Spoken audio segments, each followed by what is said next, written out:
Hey y'all, it's your boy Lazarus, bringing stocks to life. I'm going to share with y'all a quick video of the 4 things that any beginner trader needs to be successful. First thing you need to do, open a TD Ameritrade cash account. Very important. You can put any kind of amount you want in there. I'm going to be focused on $200 to $1,000 because that's what I started out with, a low capital account. I know a lot of y'all are still using Robinhood. I used Robinhood as well when I first started out, but the problem with Robinhood is it's very basic, the charts are basic, and you're limited on what you can actually do in their platform. Second thing you need to do, download the free software by TD Ameritrade. It's called ThinkorSwim.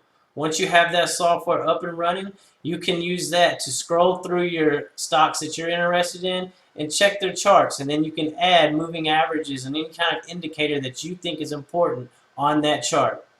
The third thing you need to do is subscribe to Benzinga Pro. They have a 2-week free trial.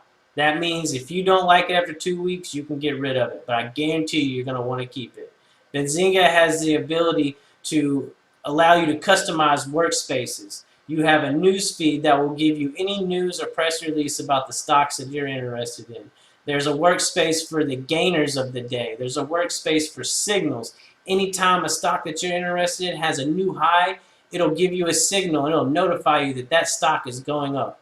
The fourth thing you need to do is open your browser and go to shortsqueeze.com. This website allows you to see the float that each company has. The float is the amount of shares that are allowed for the public to trade. Again, this is just a list of the 4 things I felt like were important for any beginner trader to know.